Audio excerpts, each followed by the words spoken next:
nous allons lire les messages pour clôturer ce premier sujet et prendre le deuxième.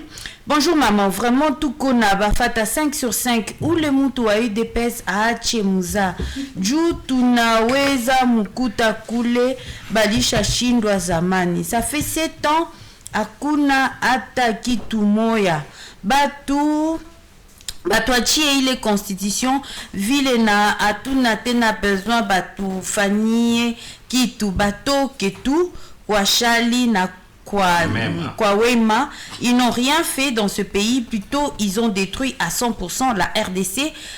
Merci de signer aussi vos messages. Nous avons un autre message qui dit Jambo Mwariri na wote ndani ya studio. Ambia batu ya Tshisekedi baende badirisha. Non, nous ne tolérons pas des messages de tribalisme, s'il vous plaît. L'UDPS est dans toutes les provinces et de la République. Nous allons prendre cet appel, s'il vous plaît. Allô?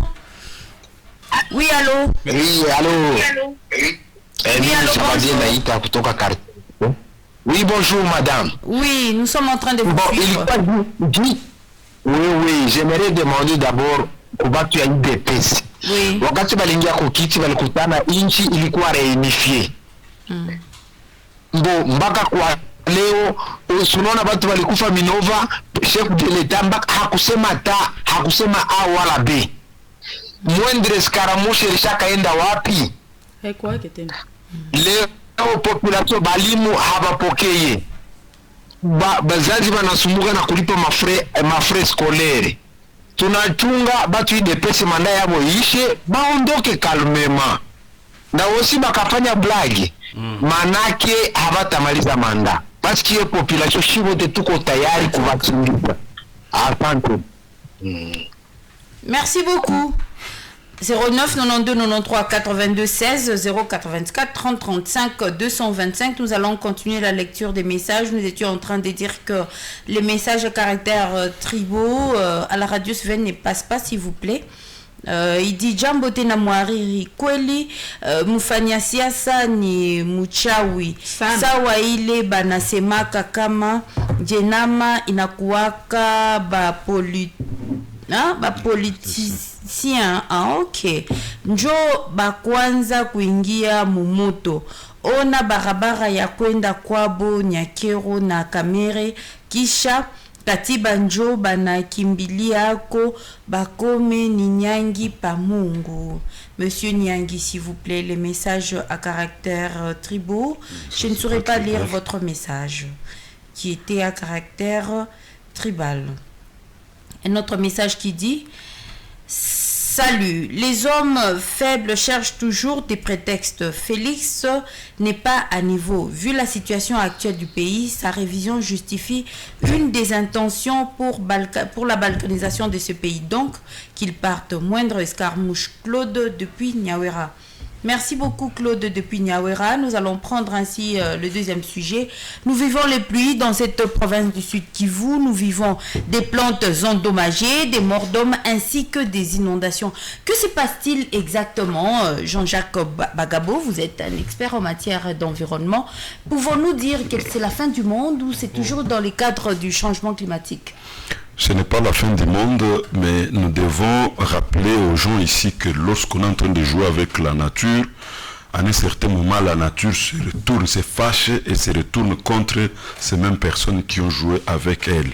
Donc la nature s'est fâchée seulement avec la province du Sud Kivu? Non, pas seulement avec la province du Sud Kivu, un peu partout, ce sont des gaz à effet de serre. Vous avez suivi dans un pays là en Europe où ça carbure. Ici, la spécificité ici, c'est une mauvaise construction au niveau de Bukavu, plus particulièrement. Ailleurs, c'est la sécheresse, d'autres endroits, c'est ainsi de suite. Donc, c'est selon les spécificités. À Bukavu, depuis un certain temps, nous nous sommes engagés à sensibiliser sur la gestion de l'environnement, mais apparemment les gens ne comprennent pas. Hier, j'ai fait ramasser à quelqu'un, il est en train de prendre du jus et quand il finit, il jette dans le caniveau là-bas la bouteille et ça fait un problème. Je dis, tu dois ramasser ça, vous devez savoir gérer vos déchets. Alors à Bukavu, il y a promiscuité des parcelles. Les gens construisent... Alors, avant d'arriver sur l'aspect de la spécificité de la ville de Bukavu, j'aimerais un peu comprendre, Jean-Jacques Bagabo, ainsi que la population qui vous suit, ces pluies endommagent également les plantes. Que se passe-t-il exactement? Nous vivons des pluies abondantes. Oui, effectivement, c'est ce que je voulais dire. Il y a des moments que la nature ne supporte pas. Peut-être que je n'ai pas vraiment préparé la thématique. À un certain moment, avec les différentes couches que nous avons sur la Terre, au-dessus de nous, il y a une couche la couche d'ozone qui protège les personnes contre les rayons du soleil. À un certain moment, lorsque cette couche-là est saturée, elle cherche à évacuer ce qui ne va pas. Vous savez, on a pris une mauvaise habitude de couper les plantes.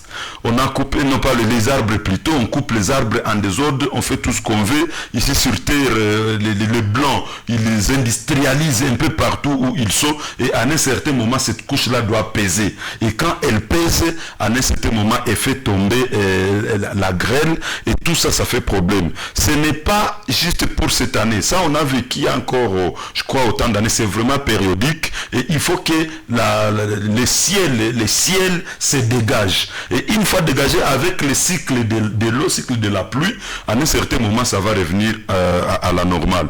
Mais en ce qui concerne notre province, nous suivons un peu la météo. On vous dit que sur toute l'étendue du Sud Kivu, il y aura la grêle.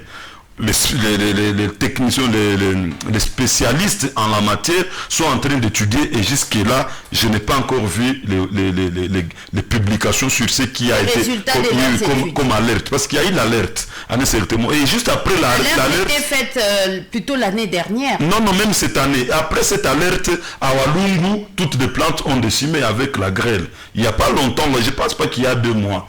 Et on a dit non, mais sur toute l'étendue de l'Est ici, il y aura ce genre de pluie. Et moi, je continue à m'y attendre parce que ce n'est pas de la blague lorsque les scientifiques, ils étudient, ils essaient un peu de voir et ils vous disent ce qui va arriver. Ce n'est pas la fin du monde comme vous pourriez le dire, mais c'est juste que la nature se fâche et veut se dégager. Elle veut se dégager de tout ce qui pèse sur elle. C'est tout ça le problème. Alors, lorsque les plantes sont abîmées comme ça, c'est ce qui est vrai. Parmi les conséquences, il y aura de la faim parce qu'on ne va pas produire ce qu'on devrait produire. Les plantes vont se désumer et ça va causer un problème. Mais la particularité maintenant, par exemple, pour notre ville de Bukavu, c'est ce que je voulais dire. Il y a des pluies. Avant-hier, une maman est allée dans les eaux. Les maisons à côté de moi se sont écroulées parce qu'il y a eu de la pluie. Il y a mauvaise habitude. Je prends l'exemple de la maison de notre Moucharikishi de météo qui s'est écroulée. C'est quoi? Il y a un monsieur qui est derrière lui ou devant lui, un peu sur la montée, sur le sommet, et qui construit mais qui canalise mal les eaux. En canalisant mal les eaux, il canalise les eaux dans le mur de l'autre. Et pourtant, ce mur, peut-être, il n'est pas aussi bien construit. C'est au fur et à mesure que ce mur sera en train de se dégrader. Et lors des fortes pluies, par exemple, accompagnées de vent, cette maison va s'écrouler. Et c'est devenu un problème. C'est ça le problème de Bukavu. La promiscuité des parcelles, des petites parcelles, vous y construisez. On est en train de faire des morcellements d'une parcelle qui vous produit 9 parcellettes, si on peut le dire. Et toutes ces 9 parcelles-là seront construites. Et tout le monde va vouloir y mettre une maison en matériaux durables. Et quand ils construisent comme ça, le premier problème, c'est qu'ils ne sauront pas canaliser les eaux. Les eaux de toutes les tôles de ces maisons-là. Les eaux vont stagner un peu partout là-bas, aux côtés de leur maison. Et à un certain moment, le sol qui ne supporte pas, parce que aussi quand on construit ici chez nous, on ne fait même pas l'étude du sol pour savoir la partie qui peut supporter, quelle quantité, par exemple, de matériaux de construction, parce que c'est ce qu'on est en train de construire. On ne va pas faire cette étude. Et lorsque maintenant, sur ces 9 parcelles, on y construit n'importe comment, le sol va se dégrader, le sol va se fatiguer à un certain moment et peut céder. Et une fois cédé, ça va s'affaisser et ça crée des dangers. C'est ce que nous suivons partout. Et vous n'allez pas oublier que Bukavu, la ville de Bukavu est montagneuse. Les gens doivent vraiment être intelligents en construisant. Sur une montagne, on ne peut pas construire comme dans une vallée ou dans une plaine. Dans une plaine. Kinshasa, par exemple, c'est différent de Bukavu. Kinshasa, c'est vraiment très plat par rapport à Bukavu où ce sont des montagnes. Goma, c'est un peu plat par rapport à Bukavu où ce sont des montagnes. Et notre sol, il est un peu sableux argilé ici chez nous. Ça fait que... C'est pas marécageux. À certains endroits, non. Lorsque sur des montagnes, c'est pas marécagé. Dans la plaine, c'est marécagé. Sur des montagnes, il y a du sable, il y a de l'argile. C'est un peu ça qui constitue les sols de Bukavu. Et c'est comme ça maintenant que les conséquences, nous avons nombreuses. Lorsque, par exemple, on a construit sur des montagnes comme par exemple vers Karale ou vers Loakabiri, on a construit là-bas beaucoup de maisons. Et c'est comme ça que l'eau sera drainée en grande quantité pour venir attaquer maintenant la rivière Kawa ici à côté. Et une fois arrivé au niveau de Kadutu, au niveau industriel, il y aura déjà une grande quantité d'eau. Et cette eau, elle va ravager partout où elle va passer, rencontrer les véhicules, rencontrer les personnes, tout ce qu'elle rencontre, elle ravage jusqu'au lieu où elle va s'arrêter, jusque dans les lacs. Alors, puisque nous faisons la course à la montre, dites-nous, Jean-Jacques Bagabo, que faire pour atténuer les dégâts? Déjà, commençons par les plantes, hein, parce que l'humain, l'être humain ne peut pas vivre sans plantes. Même les animaux ne peuvent pas vivre sans plantes, parce que les plantes sont en train de se dégrader. Que faire? Alors pour le moment, c'est tout ce que nous sommes en train de décrire. Dans notre pays, la République démocratique du Congo, la recherche scientifique n'est même pas considérée. Aujourd'hui, dans un pays où on se respecte, l'on devrait déjà trouver que c'est une urgence. Par exemple, le gouverneur de province du Sud Kivu devrait déjà mobiliser l'homme scientifique pour faire des études et proposer vite des pistes de solutions pour qu'on s'en sorte. Maintenant là, je ne sais pas vous dire qu'est-ce qu'on fait directement parce que les plantes, une fois abîmées, on doit attendre notre saison. Ou si on a finalement récupéré, parce qu'avec la grêle, lorsque ça descend sur le sol, ça devient très... il y a trop d'humidité, il y a une sorte de salinité qui ne peut pas permettre à ce que les plantes poussent ou fleurissent directement après. Il faut attendre, attendre un petit moment pour qu'on cultive encore l'espace. Alors, il faudrait maintenant que les scientifiques se mettent sur le terrain pour le moment et dans l'urgence nous dire comment on se comporte. Mais ici, partout où on a abîmé, les plantes sont abîmées, on va attendre la saison de février et c'est quand on va encore construire. Mais entre-temps, les gens vont manger quoi? S'il faut attendre la saison de février, nous sommes encore au mois de novembre, hein, Jean-Jacques. Oui, là, ça va devenir un problème. Vous allez vous rappeler en 2000 là, ici chez nous, lorsqu'il y avait un grand soleil encore, les gens avaient souffert. On allait chercher, c'est pas les gens allaient à Bunyakiri, les gens allaient à Kalonge pour aller chercher comment manger, parce que là, il y avait un peu de production. Ici, chez nous, c'était chaos. Kabare, Walungu, c'était chaos. Et c'est comme ça que je pense que les gens vont encore faire. Ils vont dire, bon, ça n'a pas tenu tel endroit. Malheureusement, nous manquons de route. Peut-être si à Ouvira, si dans la plaine, on peut produire, les gens vont se réfugier un peu là-bas pour essayer un peu de voir comment survivre. Mais il y a un problème d'impraticabilité. On n'a pas de route au niveau du pays, on ne sait pas aller à Chabunda, on ne sait pas aller à Mwenga, ou peut-être on va produire du riz, on va produire du maïs et pour voir comment on s'en sort. Mais c'est comme ça normalement. Ici, actuellement, c'est question d'appeler maintenant les différents territoires à l'entraide. Si par exemple Calais, ça a tenu, bon, il faut que les différents chefs coutumiers, c'est pas les... Mais franchement, il faut permettre que nos sujets viennent chez vous là-bas pour se procurer en ceci ou en cela. C'est comme ça qu'on va vivre pour le moment. En tout cas, c'est une grande difficulté. La nature est en train de se fâcher et nous sommes appelés à la protéger. Parce qu'une fois n'est pas protégée, elle va se retourner contre nous et ça sera catastrophique. Et la ville de Bukavu, l'urgence c'est quoi pour éviter des morts d'hommes dans la ville de Bukavu? Quelles peuvent être les priorités? La ville de Bukavu, il y a beaucoup de sites qui sont impropres à la construction. Malheureusement, les gens ont construit là-bas et chaque fois nous pleurons les morts. On avait, à un certain moment, j'avais lu un arrêté d'un gouverneur là qui disait non mais à tel endroit il faut évacuer les gens. Hein, il faut évacuer les gens sur tel site, Kabakasire, du côté là de lycée Wima, il faut évacuer les gens parce qu'il y a un danger. Mais jusqu'aujourd'hui, ça ne s'est pas encore fait. Et les gens sont toujours là, ils sont exposés. Et par exemple, lorsque on fait le suivi des morcellements des parcelles, les gens, les gouvernants, ils sont toujours là, les communes viennent prendre une part sur les différents morcellements qui se font sans respect des normes urbanistiques, ça devient, c'est un problème. Vous trouvez que c'est directement l'autorité qui est en train de favoriser que les gens meurent les jours suivants. Mais quand on leur dit, ils nous disent non mais ce n'est pas nous, c'est vous-même, vous ne comprenez pas. Mais lorsque vous venez là où on a tracé des parcelles de 5 sur 6 ou 8 sur 8, mais vous venez au lieu d'interdire, mais vous venez demander que votre part sorte de là. Les différentes communes ici sont témoins. On vient, on prend une part, ça devient un problème. Par contre, on devrait interdire, on devrait vous poser la question, est-ce que vous avez respecté? Il y a des normes pour morceler un endroit. Nous avons aussi proposé à un certain moment qu'on devrait élargir la ville de Bukavu pour éviter que les gens ne viennent plus s'entasser dans cette petite ville qui a largement dépassé le nombre de gens qui doivent l'habiter. Mais qui le fait? On ne comprend pas. On a loti le site de Nyantende. Mais qui ont acheté des parcelles? Ce sont les mêmes propriétaires de grandes parcelles ou de grandes maisons ici dans la ville de Bukavu qui sont allés acheter là-bas, comme à Kachoucha. Les gens qui doivent aller habiter là-bas, ils n'ont pas de quoi. L'État doit prendre ses responsabilités et faire en sorte que les gens soient protégés. Un instant, nous allons prendre cet appel de Newton Kassinde. Oui, allô Newton Kassinde. Oui, bonjour madame, est-ce que vous me captez par là? Bonjour, oui, allez-y.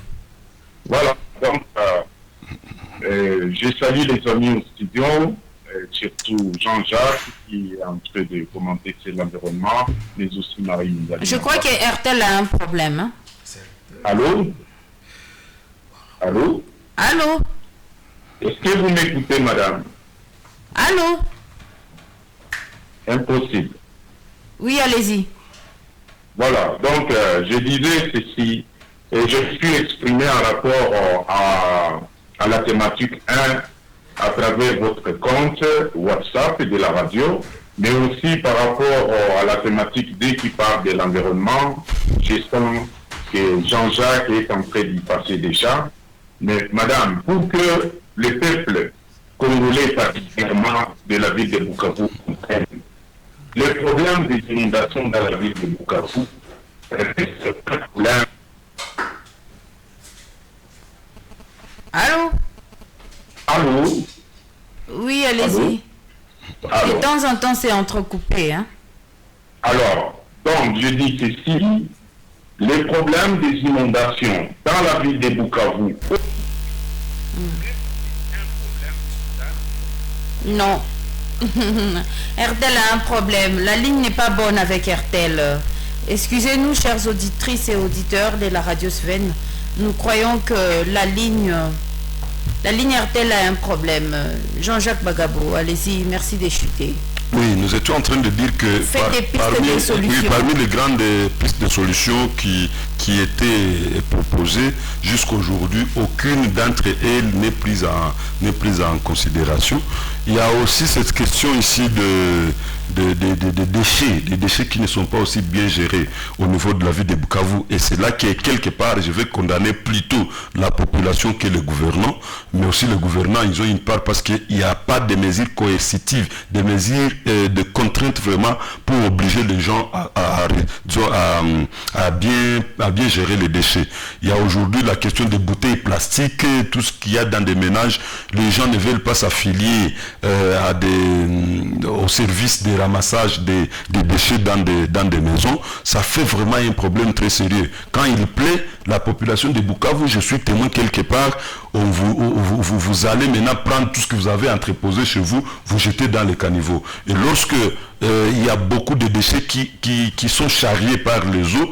À un certain moment, si le canal n'est plus en mesure de recevoir la quantité d'eau, il va déborder. Et quand ça déborde, c'est dans des maisons, c'est sur la chaussée, un peu partout là, ça devient un problème très sérieux. Et là, la population aussi doit savoir que ces habitudes, ce qu'ils sont en train de faire là, ça retournera contre eux. C'est vrai, c'est sans doute, ça nous devons nous le dire. Les dirigeants, ils doivent aussi reprendre les responsabilités. Merci beaucoup. Alors, Théo Mousseme, les pluies sont vraiment abondantes ces derniers temps, pas seulement dans la